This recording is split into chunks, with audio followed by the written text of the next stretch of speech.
여호와를 경외하며 그의 길을 걷는 자마다 복이 있도다. 내가 내 손이 수고한 대로 먹을 것이라. 내가 복되고 형통하리로다. 내 집 안방에 있는 내 아내는 결실한 포도나무 같으며 내 식탁에 둘러 앉은 자식들은 어린 감람나무 같으리로다. 여호와를 경외하는 자는 이같이 복을 얻으리로다. 여호와께서 시온에서 내게 복을 주실지어다. 너는 평생에 예루살렘의 번영을 볼지어다. 아멘. 주님, 이 거룩하고 복된 날 저희를 부르시고 여호와를 경외하는 자들의 길이 복되게 하시니 감사합니다. 우리의 손이 수고한 대로 먹게 하시고 우리가 복을 받아 형통케 하시니 감사합니다. 그 하나님의 은혜를 기억하며 주의 전을 찾은 거룩한 종들을 축복하시고 그 발걸음이 복되게 하옵소서. 이번 한 주간도 주님과 동행하며 시작하는 날들을 축복하사 이 한 주간 주의 놀라운 일들이 우리의 삶 가운데, 일터 가운데 경험되게 하시고 하나님의 이름을 높이게 하옵소서. 성령 하나님 오셔서 우리를 구별하시고 하나님 받으실 만한 재물 되게 하옵소서. 주의 피로 덮으사 깨끗게 하시고 온전케 하시고 온전히 우리의 눈이 열려져 우리의 예배를 받으시는 하나님을 배웁게 하옵소서. 하나님께만 온전히 드려지게 하옵소서. 예수님의 이름으로 기원하옵나이다. 아멘. 찬송가 30장 하나님께 드립니다.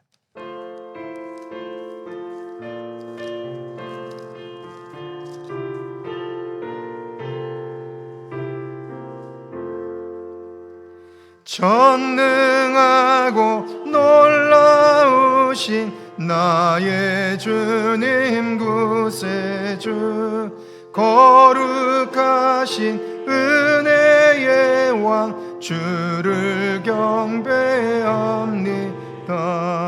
영광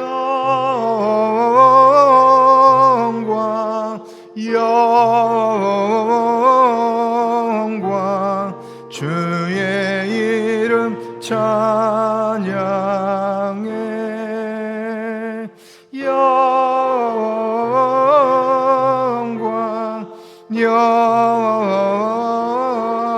영광 그한 이름 찬양해. 하늘 위에 계신 주님, 참된 빛이 되시니 이 세상의 모든 나라 주께 영광 돌리네. 영광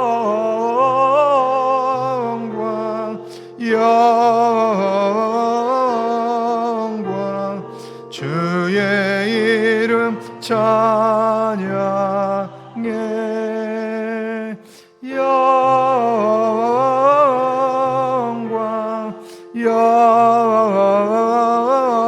영광 귀한 이름 찬양해.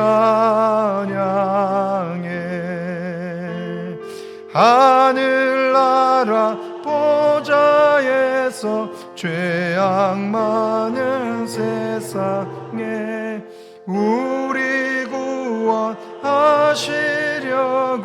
주님 세상 오셨네. 영광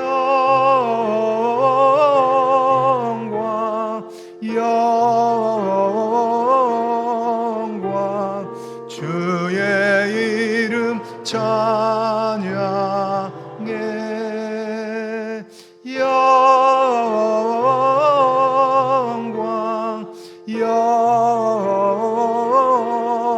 영광 귀한 이름 찬양해.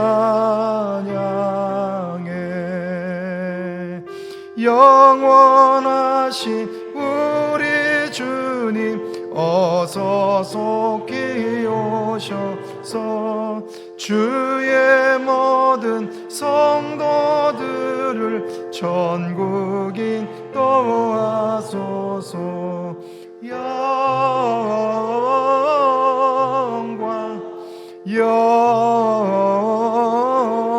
영광 귀한 이름 찬양해. 영광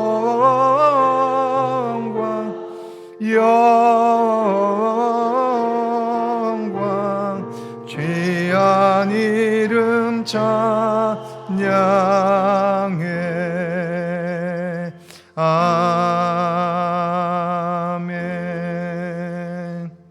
교동문 37번, 시편 91편 말씀 교독합니다. 교동문 37번, 시편 91편 말씀 교독합니다. 지존자의 은밀한 곳에 거주하며 나는 여호와를 향하여 말하기를 그는 나의 피난처시요 나의 요새요 내가 의뢰하는 하나님이라 하리니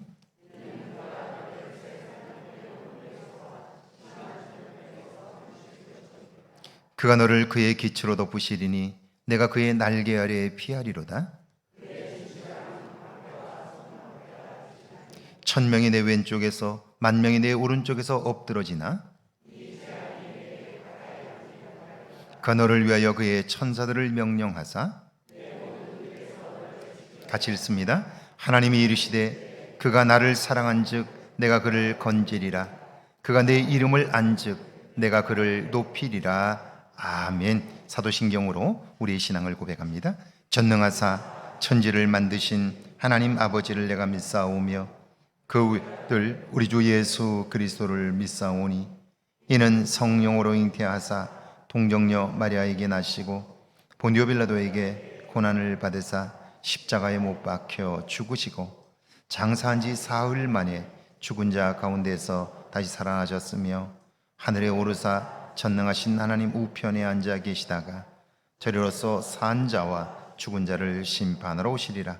성령을 믿사오며 거룩한 공회와 성도가 서로 교통하는 것과 죄를 사하여 주시는 것과 몸이 다시 사는 것과 영원히 사는 것을 믿사옵나이다. 아멘. 자리에 앉으셔서 찬송가 65장 하나님께 드립니다.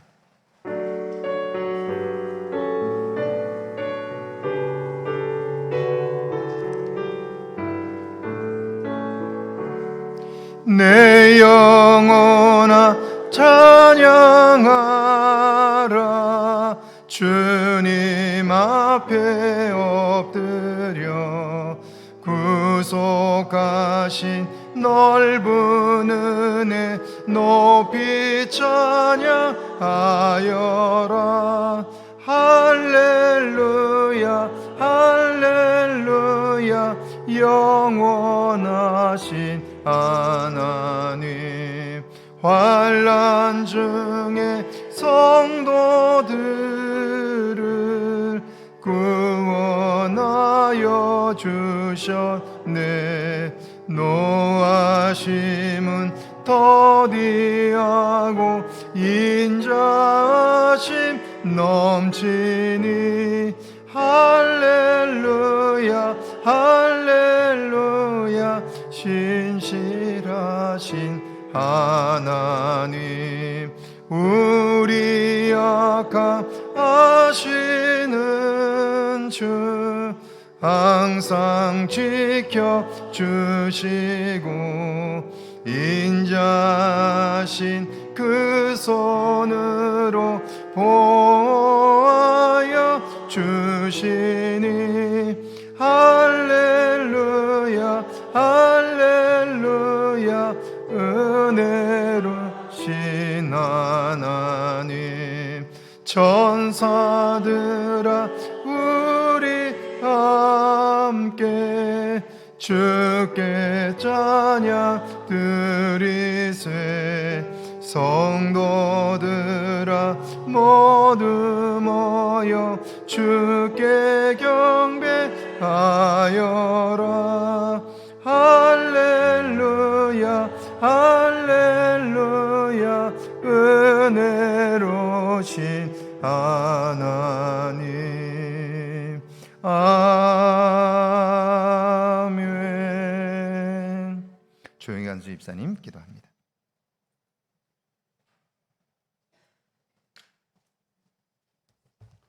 주님 은혜와 사랑을 감사드립니다. 거룩한 주님 오늘 주님 오전에 나와 우리의 몸과 마음을 드리게 하시니 감사합니다. 우리가 주님을 알 수 있는 믿음을 주셔서 감사합니다. 이 믿음으로 드리는 우리의 신앙 고백을 받아주옵소서. 이 시간 우리가 한 마음으로 모여 예배드리게 하시니 영광과 찬양을 주님께 드립니다. 주님, 교회의 모든 성도들에게 믿음에 이르게 하시고 믿음의 능력으로 살게 하여 주옵소서. 주님, 교회와 성도들을 사랑하사 이 시대를 분별하여 주님의 영광을 나타내는 복음의 증거자가 되게 하여 주옵소서. 우리의 모습은 약하지만 주님의 능력으로 우리를 통하여 역사하심을 믿습니다. 기도와 말씀 안에 순종하는 자세로 감당하게 하옵소서. 이 시간 생명의 말씀을 전하시기 위해서 단위에 서신 목사님 위에 성령을 강권할 수 있는 역사가 있게 하시고 주님의 은혜 가운데 우리에게 주님의 메시지가 전해질 수 있도록 축복하여 주옵소서. 예수 그리스도 이름으로 기도드립니다. 아멘.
아멘. 우리 경제 박사까지 고맙습니다.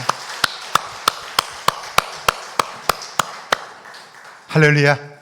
예배 오신 여러분들을 주의 이름으로 환영합니다.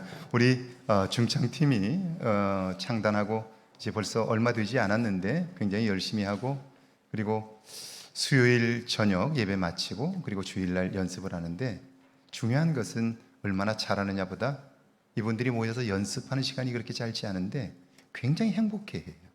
이번 명절에 혹시 저희 집에 메론을 갖다 주신 분들이 계신다면 그 메론 저분들이 다 먹었습니다. 그러니까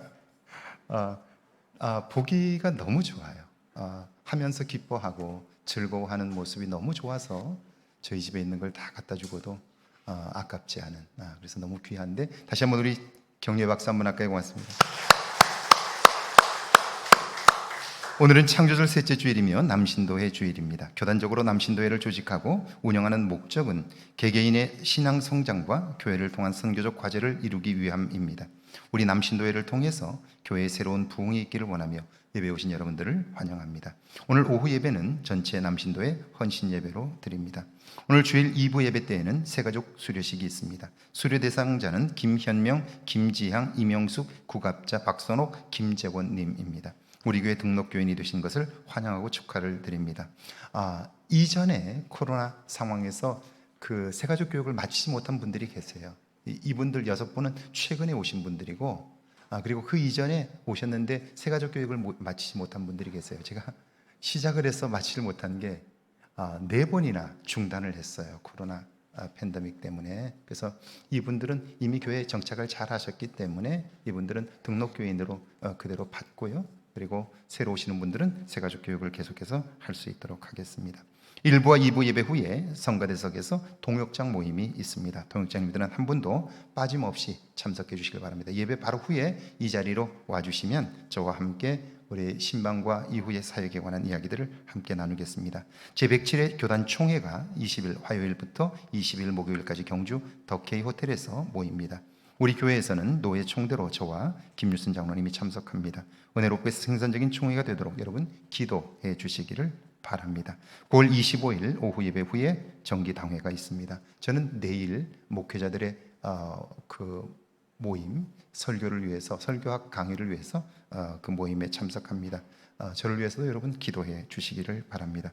익산 장로회 제3차 실행위원회 18일 오후 5시 연동교회에서 있습니다. 89회기 여신도회 익산연합회 총회가 24일 10시 마동교회에서 있습니다. 교회에서 9시 20분에 출발합니다. 여신도 회원들 관심 가져주시고, 이번 주간 생일 맞으신 분들입니다. 라한나 성도 이옥배 집사님, 이유럽 장로님, 김선옥 집사님, 이옥자 A 권사님, 최민숙 권사님입니다. 축하의 박사까지 고맙습니다. 찬송가 337장 부르면서 준비하신 예물 봉헌합니다.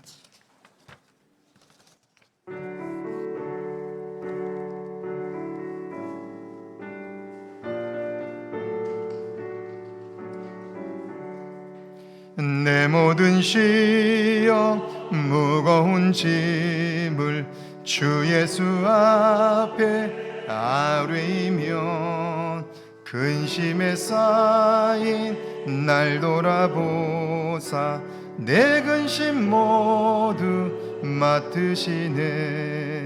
무거운 짐을 나 홀로 지고 견디다 못해 쓰러질 때 불쌍히 여겨 구원해 주리.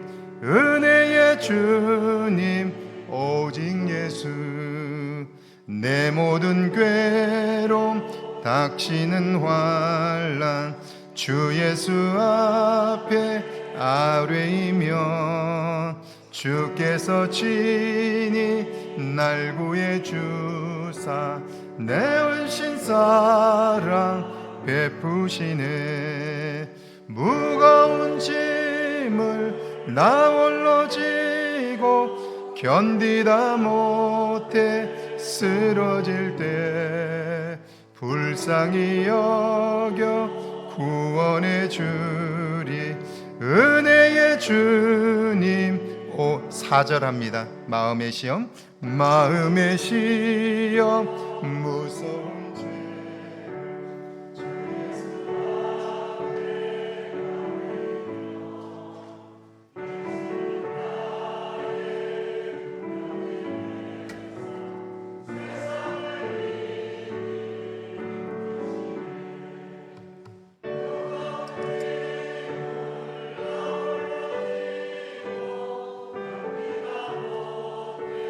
쓰러질 때 불쌍히 여겨 구원해 주리.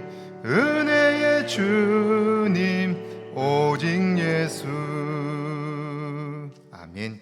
전영희 목사님 감사의 힘을 드렸습니다. 베푸신 은혜와 사랑에 감사합니다. 전영희 목사님 주님 은혜 감사합니다. 고종환 집사님, 박정희 권사님 추도 예배 감사하여 박영래 집사님 하나님 경외할 수 있도록 믿음 주셔서 감사합니다. 감사의 힘을 김정원 장로님, 윤양순 권사님, 박노순 이원홍 집사님 하나님 은혜 감사합니다. 백영공 집사님, 손말순 권사님, 김창섭 집사님, 김현숙 권사님 하나님 은혜 감사합니다. 최혁진 남공선 집사님, 김민찬 성도 감사의 물, 무명으로 감사의 물, 소분순 권사님 범세 감사합니다.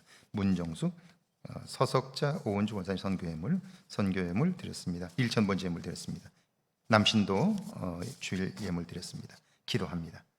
전능하신 하나님 아버지, 이 땅을 사는 동안 우리를 주의 품에 품으시고 알지 못하던 때에도 우리를 도우시고 함께 하사 돌아보면 분명 하나님의 도움이 있었건만 그때마다 잊고 사느라, 하나님 분주하게 사느라 잊고 살았던 우리의 모습들을 발견합니다. 그럼에도 주님, 그 은혜로 여기까지 오게 하신 하나님을 찬송합니다. 하나님을 기억하며 드리는 우리의 예배가 하나님의 기쁨 되게 하옵소서. 이제는 우리의 눈을 여셔서 우리와 함께 하시는 하나님을 배웁게 하셔서 주님과 남은 생에 동행하게 하옵소서. 주의 말씀을 기억하며 예물을 드린 손길들을 축복하시고 평생을 사는 동안 하나님 주시는 것으로 기뻐하게 하옵소서. 10의 1조와 주정예물과 주일 예물을 드리나니 주님, 모든 것이 주의 것임을 고백하며 드리는 우리의 믿음을 받아 주옵소서.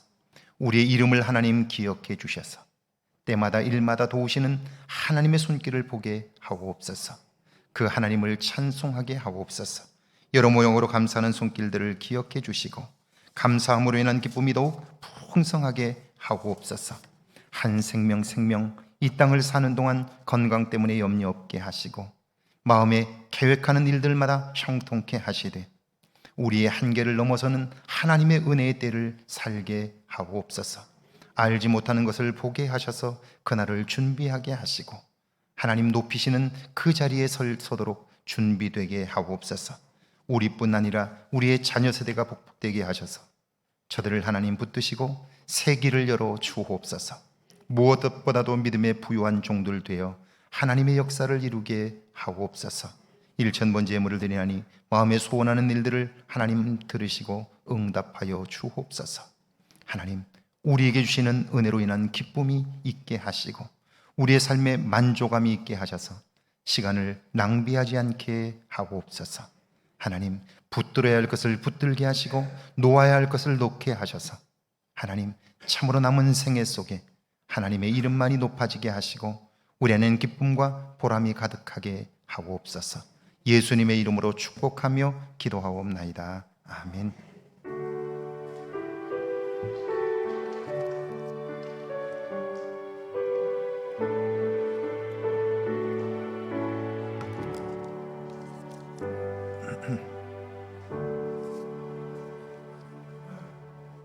오늘 저에게 주시는 하나님의 말씀은 신약성경 에베소서 1장 1절에서 6절, 구약성경 열왕기상 1장 28절에서 30절까지 말씀입니다. 먼저 우리 신약성경 에베소서 1장 1절에서 6절까지 말씀입니다. 한 목소리로 함께 봉독합니다. 에베소서 1장 1절에서 6절까지 말씀입니다. 함께 봉독합니다. 하나님의 뜻으로 말미암아 그리스도 예수의 사도된 바울은 에베소에 있는 성도들과 그리스도 예수 안에 있는 신실한 자들에게 편지하노니 하나님 우리 아버지와 주 예수 그리스도로부터 은혜와 평강이 너에게 있을지어다. 찬송하리로다. 하나님 곧 우리 주 예수 그리스도의 아버지께서 그리스도 안에서 하늘에 속한 모든 신령한 복을 우리에게 주시되 곧 창세전에 그리스도 안에서 우리를 택하사 우리로 사랑 안에서 그 앞에 거룩하고 흠이 없게 하시려고 그 기쁘신 뜻대로 우리를 예정하사 예수 그리스도로 말미암아 자기의 아들들이 되게 하셨으니 이는 그가 사랑하시는 자 안에서 우리에게 거저 주시는 바 그의 은혜와 영광을 찬송하게 하려는 것이라. 아멘. 하나님의 말씀입니다. 구약성경 열왕기상 1장 28절에서 30절입니다. 열왕기상 1장 28절에서 30절입니다. 함께 봉독합니다. 28절에서 30절입니다. 함께 봉독합니다. 다윗 왕이 명령하여 이르되 밧세바를 내 앞으로 부르라 하매 그가 왕의 앞으로 들어가 그 앞에 서는지라. 왕이 이르되 내 생명을 모든 환난에서 구하신 여호와께서 살아계심을 두고 맹세하노라. 내가 이전에 이스라엘의 하나님 여호와를 가리켜 내게 맹세하여 이르기를 내 아들 솔로몬이 반드시 나를 이어 왕이 되고 나를 대신하여 내 왕위에 앉으리라 하였으니 내가 오늘 그대로 행하리라. 아멘. 하나님의 말씀입니다. 할렐루야. 이번 한 주간에도 하나님의 은혜와 사랑이 여러분과 여러분의 가정에 넘치기를 주의 이름으로 축원합니다. 축원합니다. 우리 앞뒤 옆 사람과 인사할까요? 만나서 반갑습니다. 한 주간도 평안하십시오. 뒤에 분들도 한번 인사하실까요? 네. 갑자기 날이 더워졌어요. 그래서 굉장히 불편함이 있습니다. 그러나 분명히 더위는 꺾였고요. 이제 곧 시원해질 겁니다. 여러분, 계절의 변화를 보면서 나는 올 한 해 얼마나 변했는가를 기억해 보고요. 내 변화를 인식하게 될 때 나와 하나님과의 관계도 돌아볼 수 있게 될 거예요. 이 가을에 하나님과 깊은 사랑의 교제를 나눌 수 있기를 주의 이름으로 축원합니다. 자, 제가 항상 강조하는 건데 저는 예배 인도자로서 예배에 나온 여러분들의 이 시간이 여러분의 인생에 가장 보석 같은 시간이 되면 좋겠다는 마음을 늘 가지고요. 그리고 기도하고 있습니다. 그러려면 제가 최선을 다해서 노력하는 것과 동시에 여러분도 준비해야 할 것이 있어요. 그게 뭐냐면 여러분이 이 자리에 나와서 여러분이 마음을 하나님께로 향하는 거예요. 그리고 저와 눈을 마주치고 사람의 말 속에 담긴 하나님의 음성을 들으려고 여러분들이 귀를 쫑긋 세울 때 성령께서 도와주셔요. 그래서 여러분에게 꼭 필요한 말씀들을 듣게 하실 거예요. 그러니까 저는 말씀을 최선을 다해서 준비하고 여러분은 이 자리에 나와서 눈으로 설교를 듣는 거예요. 아직도 눈을 감고 설교를 들으려고 하는 분들이 계세요. 그렇게 습관이 들었기 때문에 그럴 거예요. 그러나 그거 극복해야 돼요. 왜냐하면 우리의 습관에 우리의 삶을 맡기면 삶의 변화는 없습니다. 작은 변화지만 여러분의 삶의 변화가 시작되면 그러면 여러분의 삶은 너무나 크게 달라질 수 있기 때문에 그래요. 자, 설교는 귀로 듣는 것이 아니고요, 눈으로 듣는 겁니다. 그래서 여러분, 이 시간이 여러분의 인생에 가장 소중하고 보석 같은 시간이 될 수 있기를 주의 이름으로 축원합니다. 지난번 설교를 마지막으로 디모데전후서를 마쳤고요. 오늘부터는 신약성경 에베소서를 설교하려고 합니다. 제게 누군가가 성경 66권 중에서 가장 좋아하는 책이 무엇이냐고 물으신다면 저는 구약의 민수기를 꼽을 겁니다. 출애굽기도 출애굽의 상황을 다루지만 역사적인 기술로 되어 있습니다. 그래서 애굽에서 나온 이스라엘 백성들의 삶과 생생한 하나님의 구원하심이 상당히 제한되어 있습니다. 게다가 십계명을 받은 이후 삶과 관련된 법과 이후에 제사와 관련된 법이 상당 부분을 차지하고 있기 때문에 제게는 아쉬움이 있습니다. 그런데 민수기는 출애굽한 이스라엘 백성들이 시내산에서 모압 평지까지 40년의 생생한 기록으로 되어 있습니다. 이 기록은 인간이란 어떤 존재인가를 아주 분명하게 보여줍니다. 동시에 그럼에도 불구하고 하나님이 그들을 구원하시는 내용으로 가득 차 있습니다. 그러니까 민수기는 살아 역사하시는 하나님을 우리의 눈으로 볼 수 있게 해줍니다. 말씀 전체가 감동이니까 좋아하지 않을 수 없는 거죠. 그렇다면 신약에서 가장 좋아하는 책은 무엇일까요? 단 한 권만 꼽으라면 저는 에베소서를 꼽을 겁니다. 복음서도 있지만 제가 에베소서를 좋아하고 주목하는 이유는 이 책의 내용 때문입니다. 에베소서는 두 가지의 주제를 가지고 있습니다. 첫째가 교회란 뭐냐 하는 거예요. 우리는 교회를 자꾸 건물이라고 생각해요. 교회는 건물이 아니고 예수를 그리스도로 믿는 사람들의 모임입니다. 그러니까 여러분 한 사람 한 사람이 교회인 건데요, 우리는 교회가 무엇인지에 대해서 체계적으로 배워본 적이 없어요. 그러다 보니까 나 자신이 교회인데 우리는 교회를 건물로 생각하고요, 그래서 나와 상관없는 것으로 여기게 되는 거예요. 그렇지 않아요. 내가 예수를 그리스도로 믿는 내가 교회인 거예요. 그렇다면 왜 하나님은 나를 불러 교회 되게 하셨을까? 교회란 무엇인가? 그것을 말씀해 주고 있고요. 두 번째는 예수를 구원자로 믿어 교회가 된 성도들의 삶은 어떤 모습이냐 하는 거예요. 내가 누구며 어떻게 사는 것이 바른 것인가를 분명하게 가르쳐주는 말씀이기에 너무나 소중한 거예요. 그래서 제가 결혼하고 결혼식을 마치고 아내와 함께 신혼 첫날에 기도원에서 예배를 드렸는데요, 그때 선택한 본문이 에베소서 4장 13절에서 15절이었습니다. 우리 가정의 처음 예배를 에베소서 4장에 있는 말씀을 가지고 제가 설교했고요, 우리의 가정을 시작했습니다. 그러니까 제 개인적으로도 평생 잊을 수 없는 말씀이 바로 에베소서인 거죠. 이런 에베소서는 사도 바울이 AD 61년 봄에 로마에 도착하여 투옥되고 63년까지 감옥에 있었는데요, 이때 4편의 편지를 썼습니다. 에베소서, 빌립보서, 골로새서, 빌레몬서인데 옥중에서 썼다고 해서 이 4편의 성경을 옥중서신이라고 부릅니다. AD 64년경 로마이트에 화재가 있기 전에 사도 바울은 잠시 석방되었다가 다시 투옥되었는데 이때 목회서신이라고 불리는 디모데 전후서와 디도서를 쓰게 됩니다. 그리고 AD 65년경에 사도 바울은 순교당하게 되죠. 여러분, 사도 바울은요, 로마에 가지 않았다면 죽지 않아도 됩니다. 사도 바울이 이걸 몰랐을까요? 아닙니다. 이미 알고 있었어요.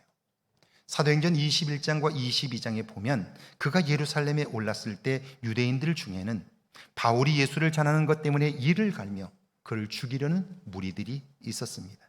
그들이 사도 바울을 발견하고는 유대인들을 충동하여 매질을 합니다. 돌로 쳐 죽이려고 해요.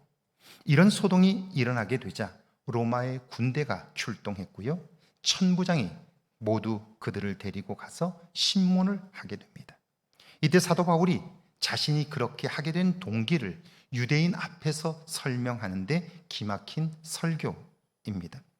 사도 바울은 설교를 마치고 자신이 로마의 시민권을 가진 사람임을 이야기합니다. 그러자 가장 놀란 사람이 그를 죽이려고 했던 유대인들을 신문했던 천부장입니다. 로마의 시민권자는요, 황제 앞에서 유죄 판결을 받기 전까지 감옥에 가둘 수 없습니다. 매질하면 안 됩니다. 만약 그런 일이 벌어지면 황제를 모독한 사건이 되어 지휘고하를 막론하고 죽음을 면키 어렵습니다. 그런데 바울을 체포하면서 그는요, 사도 바울을 때렸어요. 포승줄로 묶고 연행했습니다. 그러니까 목이 달아날 상황인 거죠. 그래서 그는 이렇게 고백합니다. 신문하려던 사람들이 곧 그에게서 물러가고 천부장도 그가 로마 시민인 줄 알고 또 그 결박한 것 때문에 두려워하니라. 천부장은요, 당황하며 적당히 사과하고 풀어주려고 했습니다. 그런데 사도 바울이 거절했어요. 게다가 로마 감옥에 있다가 풀려납니다. AD 63년경이죠. 로마 대화재가 있기 전이에요. 그때 지금의 전도 여행지였던 소아시아, 그러니까 그가 교회를 세웠던 지금의 그리스나 터키 지역, 그 지역에 있는 교회로 돌아갔다면 그는 죽지 않아도 됩니다. 그걸 그는 알고 있었어요.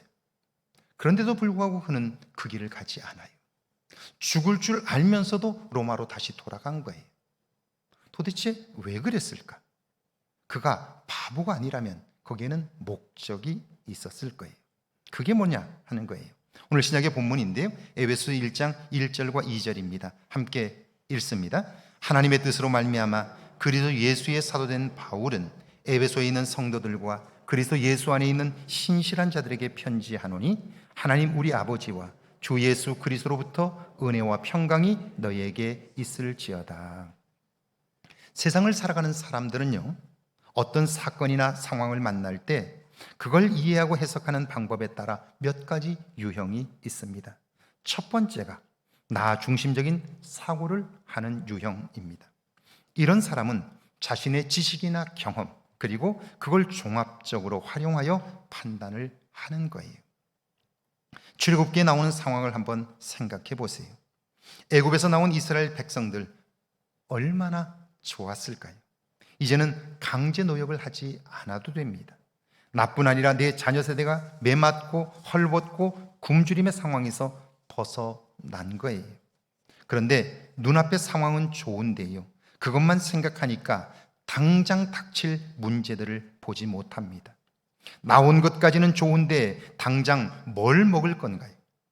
어디서 잘 건가요? 앞으로 어떻게 되는 건가요?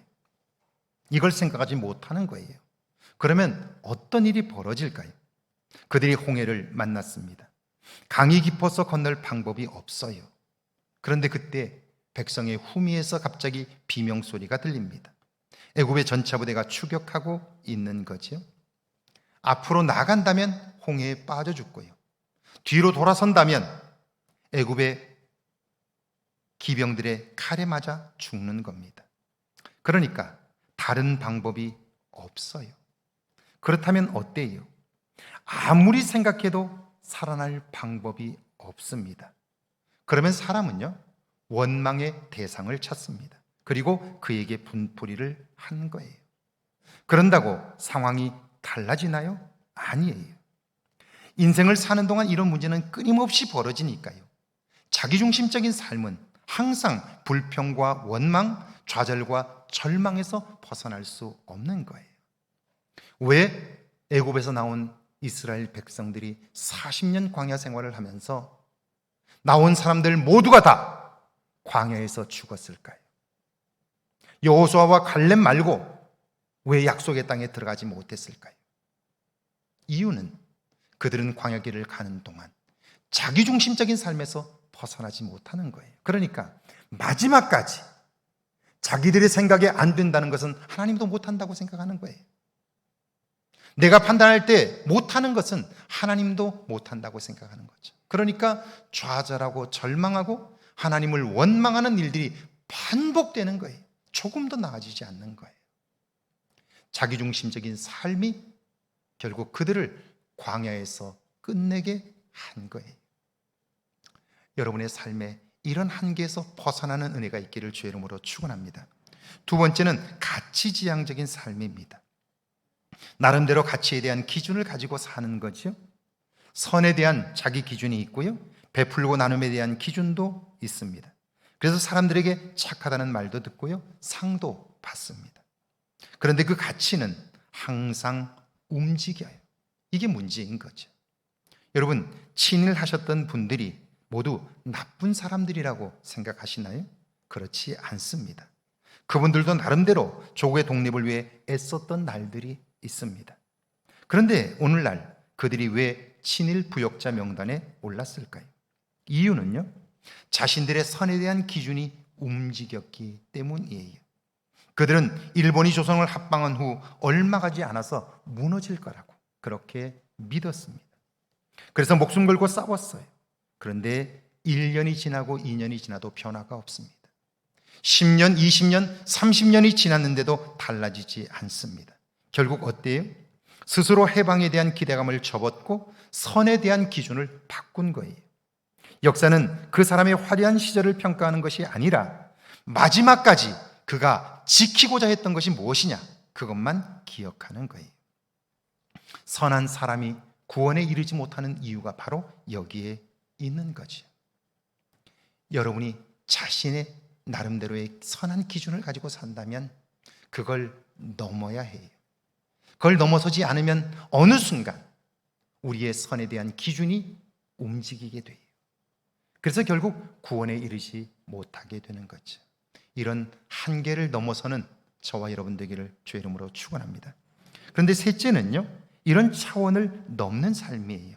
사도 바울이 그것을 보여주는데, 그는 자신의 삶의 뿌리, 말과 행동의 근거를 자기 자신에게서 찾는 게 아니에요. 하나님의 뜻으로 말미암아 그리스도 예수의 사도된 바울은 그렇게 말하죠. 그는요, 자신이 이 땅에 사는 이유를 하나님의 뜻이 있기 때문이라고 말합니다. 그렇다면 사도 바울이 말하는 하나님의 뜻이 뭘까요? 뜻이라는 말의 뜻은요, 계획, 결심, 명령을 의미합니다. 우리 각자의 이름은요, 부모님들의 바람이 담겨 있어요. 제 경우 봉이라는 이름은 산봉우리라는 뜻입니다. 그러니까 높은 산봉우리처럼 성공적인 삶을 살라는 거죠. 그런데 제 부모님의 경우에는요, 이런 바람을 가지고 있지만 그걸 이루어 줄 만한 능력이 없습니다. 그러니까 그런 사람이 되도록 소원을 담아 이름을 그렇게 지어주신 거예요. 그런데 하나님은 다릅니다. 하나님은 모든 것을 하실 수 있습니다. 그런 하나님이 사도 바울의 생명 창조를 계획하셨어요. 이 땅에서 살도록 허락하셨어요. 그리고 그대로 살도록 명령하신 거예요. 이것이 하나님의 뜻입니다. 그 뜻대로만 살면 그의 삶에는 놀라운 일들이 경험돼요. 자, 사람들은 그게 끝날 만한 일이라고, 망했다고, 그렇게 어떻게 사느냐고 다 이야기를 해도요, 그 어렵고 힘든 상황도 하나님의 뜻을 그 안에서 발견한다면 그것이 내 인생을 보석으로 만드는 사건이 되는 거예요. 한국의 주석가로 유명한 이상근 박사님이 계십니다. 1920년 경북 대구에서 출생했는데요, 이분은 가난과 건강 문제로 힘겨운 청소년기를 보냅니다. 6.25 전쟁 직후인 1953년 가을, 친구를 따라 처음으로 교회에 출석했습니다. 은혜를 받았고요, 너무 좋아서 기도하기 시작합니다. 새벽마다 교회에 나가 기도하고요, 그리고 시간만 나면 산에 올라가 철야 기도를 합니다. 한 번은요, 밤에 산에 기도하러 올라갔다가 발을 잘못 디뎌서 또 구르게 되었는데요, 철조망에 떨어져 가지고 상처를 입습니다. 그런데 그날 이후로 다리에 통증을 느끼기 시작하면서 다리를 절뚝거리기 시작해요. 평생 통증을 안고 사셨습니다. 은혜를 받았고 기도하는 청년에게 왜 이런 문제가 생겼을까요? 그런데 이분은 다리가 아프기 때문에 할 수 있는 것이 공부밖에 없었다고 그래요. 그래서 독학으로 정규 과정을 마쳤습니다. 하나님의 도움으로 미국 유학길에 올랐고요, 학위를 마치고 대구 제1교회에 부임합니다. 목회를 하면서도 성경 전체를 주석하여 주석서를 출간합니다. 그럼에도 발의 통증은 계속되었는데요, 그분을 아끼는 제자들과 교인들이 병원에 가서 진찰을 받도록 권유합니다. 아이고, 뭐 이게 한두에 그런 거냐고 평생 그랬는데, 그리고 미루었다가 은퇴하신 후에 병원에 갑니다. 가서 엑스레이를 찍었어요. 그랬더니 그때 산기도를 갔다가 넘어지면서 작은 철사가 발바닥에 박힌 거예요. 치료를 받지 못했으니까 그렇게 아물었는데 철사가 그 속에 들어있으니까요, 걷기만 하면 통증이 생기는 거죠. 아픈 거예요. 의사가 철사를 꺼내 이 목사님에게 보여주자 그걸 받아든 이 목사님이 펑펑 우는 거예요. 그리고 이렇게 말씀합니다. 하나님은 위대하십니다. 요만한 철사 조각 하나로도 내 인생을 이렇게 위대하게 만드셨습니다. 그래요. 우리는 내 인생에서 아프고 고통스러운 것을 문제라고만 여기지요. 그래서 그것을 불평하고 원망해요. 그런데 하나님의 뜻은 그걸 통해서 그분의 삶을 새롭게 하시는 거예요. 오늘 여러분이 힘들다고 여기는 문제가 있으신가요? 여러분의 삶을 아프게 하는 것이 있나요? 여러분이 계속해서 힘겨워하는 문제가 있으신가요? 여러분은 그것을 문제로밖에 보지 않지만 혹시 하나님은 그 속에 하나님의 뜻을 담아 그걸로 여러분을 연단하시고 여러분의 삶을 새롭게 하셔서 여러분의 인생을 보석같이 만들려고 하는 뜻은 있지 않을까요? 여러분은 그것을 한 번이라도 생각해 보셨나요? 하나님의 뜻은 그걸 통해 그분의 삶을 새롭게 하신 거예요. 그래서 하나님의 뜻이라고 할 때 그 뜻이라는 의미 중 또 다른 하나는요, 주권적 기쁨입니다. 하나님의 뜻을 구하고 그분의 뜻대로 살 때 세상이 줄 수 없는 기쁨을 경험하게 된다는 뜻이에요.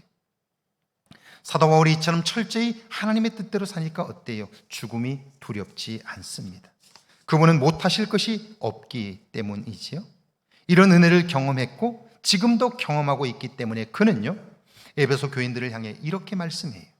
우리의 능력이나 재주로 인한 기쁨이 아닌 그분의 은혜와 평강이 너희에게 있을지어다. 그래요. 무엇을 얻어서 주어지는 기쁨, 무엇을 이루어서 얻어지는 만족, 그게 아니라 내 안에 내가 주인으로 모신 그분, 내 생명을 지으시고 이 땅에 보내신 하나님, 그 하나님의 뜻을 발견하고 살 때 그분이 내 안에 주시는 기쁨과 평안, 그 평안을 경험하게 될 때 우리의 존재가 만족하게 되고, 그리고 그 만족함으로 세상을 보게 될 때 세상은 놀라움 아닌 것이 없게 되는 거죠. 사도 바울은 이런 벅찬 감동과 감격을 가지고 놀라운 고백을 해요. 3절에서 6절입니다. 함께 읽습니다. 찬송하리로다. 하나님 곧 우리 주 예수 그리스도의 아버지께서 그리스도 안에서 하늘에 속한 모든 신령한 복을 우리에게 주시되 곧 창세전에 그리스도 안에서 우리를 택하사 우리로 사랑 안에서 그 앞에 거룩하게 하고 흠이 없게 하시려고 그 기쁘신 뜻대로 우리를 예정하사 예수 그리스도로 말미암아 자기의 아들들이 되게 하셨으니 이는 그가 사랑하시는 자 안에서 우리에게 거저 주시는 바 그의 은혜의 영광을 찬송하게 하려는 것이라. 하나님은 이미 우리가 복되게 살아가도록 필요한 모든 것을 주셨다는 거예요. 그래서 오늘 우리가 그것을 누리며 기뻐하며 사는 삶을 기대해요.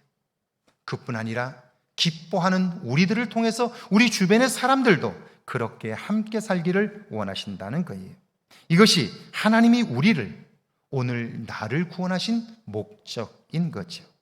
구약의 본문인데요, 열왕기상 1장 28절입니다. 함께 읽습니다. 28절입니다. 다윗 왕이 명령하여 이르되 밧세바를 내 앞에 부르라 하매 그가 왕의 앞으로 들어가 그 앞에 서는지라.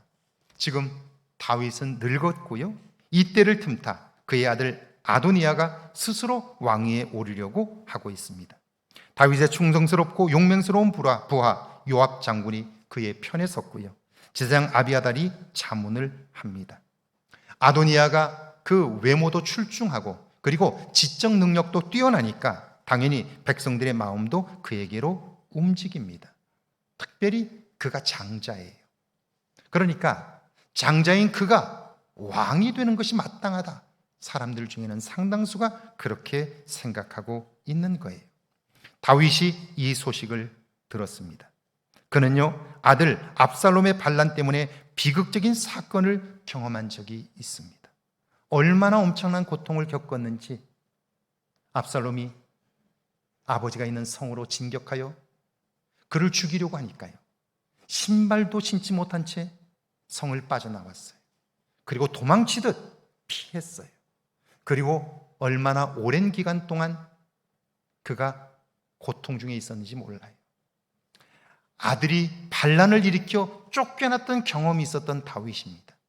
그런 그가 이런 상황을 또 한 번 만나게 된 거예요. 여러분 같으면 이런 때에 무엇을 제일 먼저 하시겠어요? 다윗은 신하들에게 왕비 밧세바를 부르라고 명령합니다. 왜요? 여기 29절과 30절입니다. 함께 읽습니다.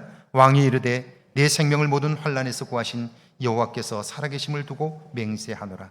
내가 이전에 이스라엘의 하나님 여호와를 가리켜 내게 맹세하여 이르기를 내 아들 솔로몬이 반드시 나를 이어 왕이 되고 나를 대신하여 내 왕위에 앉으리라 하였으니 내가 오늘 그대로 행하리라. 위기 상황에서 다윗이 제일 먼저 생각한 것은요, 내 생명을 모든 환난에서 구하신 여호와입니다. 그놈이 어떻게 그럴 수 있어? 아니, 한 놈만 그런 것도 내게 지금 상처가 되어서 그 고통을 내가 지금도 잊을 수가 없는데, 아니, 또 다른 아들이 또다시 나를 공격해? 이런 못된 놈. 그리고 분노할 수 있어요. 그리고 지금 내 곁에 동원할 수 있는 군대가 있어요. 힘이 있습니다. 그러면 일단 그 아들을 제압하는 게 뭔지 아닙니까? 세력을 규합하지 못하도록 막아야 하지 않습니까? 분노하고 화를 내며 군대를 보내서 진압하는 게 뭔지 아닙니까? 그런데 아니에요. 위기 상황에서 다윗이 제일 먼저 생각한 것은 내 생명을 모든 환난에서 구하신 여호와입니다. 이 위기 상황에서 나와 함께 하셨던 하나님을 기억하는 거예요. 하나님은 내게 어떤 분입니까?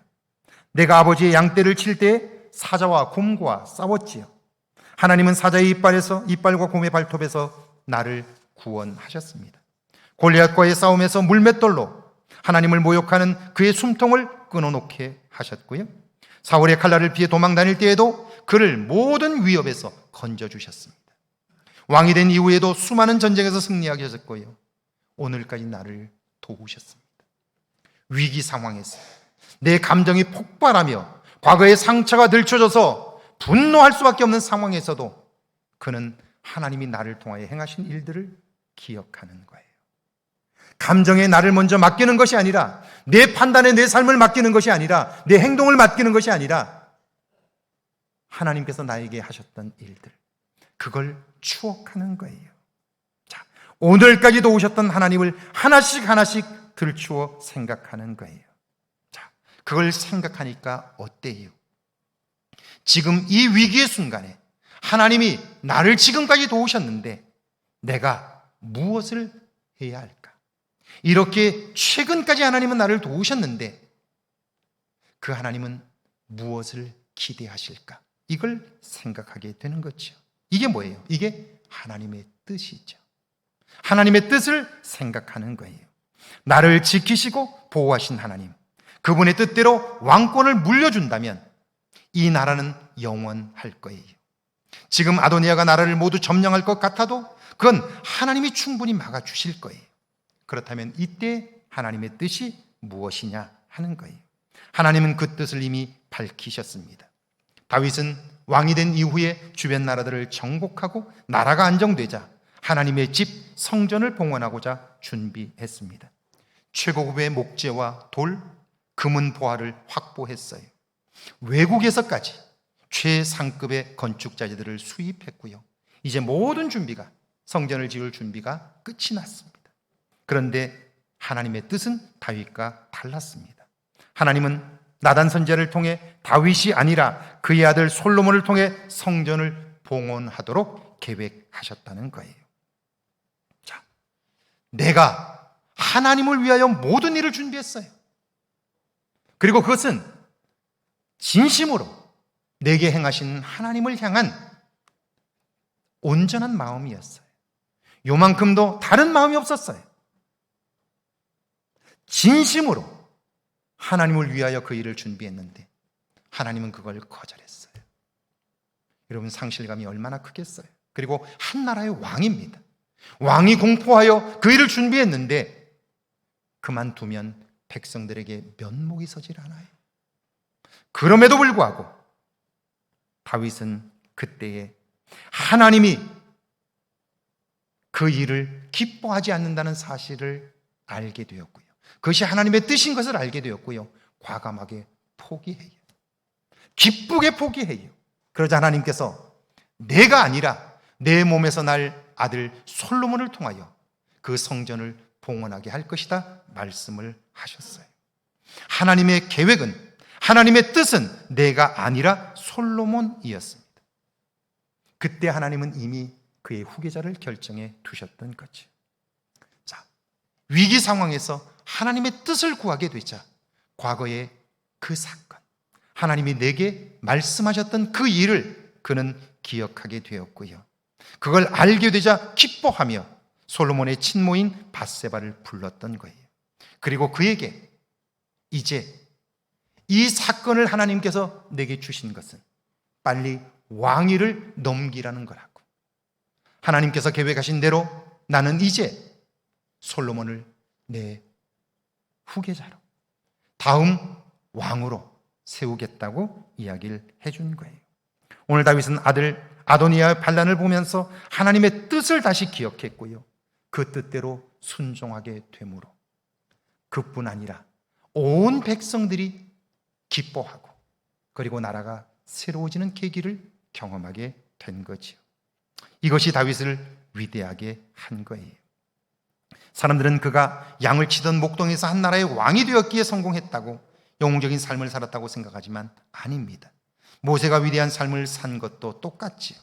그는 무명한 자로 죽었어요. 40년을 그 백성을 애굽에서 인도하여 냈지만 그는 무덤 하나 남기지 않았어요.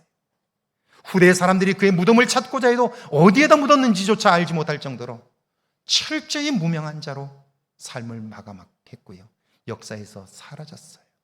그런데 사람들은 다 잊었고 그의 무덤조차 찾을 수 없었지만 하나님이 그의 이름을 기억하고 계셨어요. 그러자 수천 년이 지난 오늘까지 그 먼 곳에서 이곳까지 그에 관한 삶의 이야기들이 전해지고 있고요, 그를 닮고자 하는 믿음의 사람들이 그 뒤를 따르고 있는 거예요. 여러분, 무명한 자로 죽었지만 어떻게 오늘 그가 유명한 자가 될 수 있었나요? 그것은 자기를 포기했기 때문이에요. 매 순간 하나님의 뜻대로 살았기 때문입니다. 그런 그가 한 위대한 고백을 한번 들어보세요. 그는 이렇게 자기 삶의 마지막에 고백해요. 이스라엘이여, 너는 행복한 사람이로다. 여호와의 구원을 너같이 얻은 백성이 누구냐? 이렇게 말해요. 이렇게 사는 것, 이것이 나를 구원하신 하나님의 목적인 거죠. 저와 여러분의 남은 삶 속에 이런 고백이 우리에게도 있기를 주의 이름으로 축원합니다. 찬양하고 기도합니다.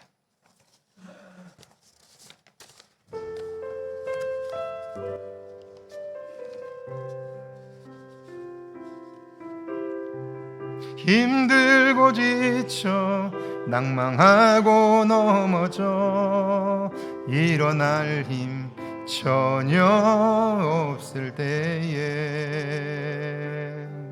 조용히 다가와 내 손 잡아주시며 나에게 말씀하시네. 나에게 실망하며 내 자신 연약해 고통 속에 눈물 흘릴 때에 못자국 난 그 손길 눈물 닦아주시며 나에게 말씀하시. 우리 고백으로 합니다. 너는 내 아들이라. 너는 내 아들이라. 오늘날 내가 너를 낳았도다. 너는 내 아들이라. 나의 사랑하는 내, 하나님이 우리에게 하시는 말씀을 듣습니다. 너는 내 아들이라. 할렐루야. 너는 내 아들이라. 오늘날 내가 너를 낳았도다. 너는 내 아들이라. 내 사랑하는 내 다시 한번 합니다. 눈을 감고 찬양합니다. 너는 내 아들이라. 할렐루야. 너는 내 아들이라. 오늘날 내가 너를 낳았도다. 오늘날 내가 너를 낳았도다. 너는 내 아들이라. 너는 내 아들이, 나의 사랑하는 내 아들이라. 나의 사랑하는 내 아들이라. 우리 시간 함께 기도하길 원합니다. 조용히 마음을 다하여 기도합니다. 지금 여러분과 하나님과의 관계는 어떻습니까? 여러분은 하나님의 뜻을 구하며 살고 있습니까? 혹시 문제라고만 여기지 그 속에 하나님이 하나님의 뜻을 담아두었다는 사실을 기억하십니까? 여러분은 하나님의 뜻보다 여러분의 감정이 앞서지 않습니까? 여러분의 판단이 앞서지 않습니까? 그래서 하나님의 뜻을 온전히 이루지 못하여 살아도 기쁨이 없고 지쳐가는 것은 아닙니까? 사는 맛을 잃어가는 것은 아닙니까? 우리 오늘 말씀을 기억하면서 한번 기도할까요? 조용히 이번 한 주간 하나님의 뜻을 구하며 살게 달라고요. 내 감정이나 판단이 아니라 하나님의 뜻을 구하여 그 뜻을 따라 살아보게 해달라고요. 그래서 이런 삶을 훈련하여 내 남은 삶 속에 나는 행복한 사람이라고, 나처럼 하나님의 은혜를 받은 사람이 어디 있느냐고, 이런 고백을 하고 내 인생이 날마다 새로워지는 것을 경험하며 기뻐하는 삶을 살아보지 않으시겠어요? 그 일을 위해서 하나님이 오늘 우리를 이 자리에 부르셨는데요, 우리 그 은혜를 구하며 조용히 한번 같이 기도할까요? 특별히 우리 청년들이 이 음성을 들으면 좋겠어요. 저도 청년 시절을 보냈어요. 제가 청년 시절로 다시 돌아가고 싶지 않은 이유는요, 너무나 많은 고민들을 했어요. 너무나 많은 방황들을 했어요. 그때 만약 제가 이 은혜를 경험했더라면, 제 젊은 시절을 방황하지 않고 하나님께 집중했더라면 제 인생은 어떻게 되었을까요? 이제는 방황을 멈춰야 돼요. 왜냐하면 시간은 한정되어 있어요. 청년의 시간이 무한하지 않아요. 우리의 남은 삶도 그렇게 길지 않아요. 우리 한번 오늘 말씀을 기억하면서요, 우리가 행복하게 사는 것, 그걸 하나님이 기뻐하세요. 과연 여러분은 행복하신가요? 사는 맛이 나시나요? 하나님이 나를 구원하신 목적을 기억하면서요, 이 땅에 두신 목적을 기억하면서요, 오늘 말씀을 기억하면서 한번 조용히 기도합니다.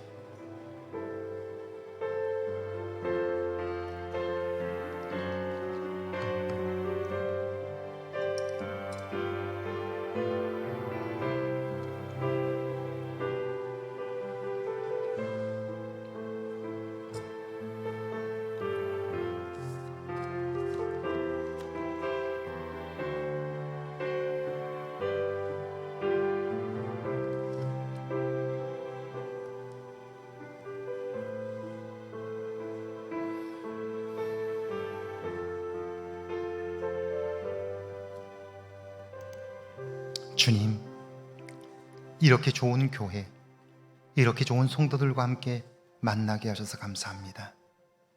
하나님, 이 제단에 우리를 부르셔서 출입하게 하시고 사람의 말 속에 담긴 하나님의 음성을 듣게 하시니 감사합니다.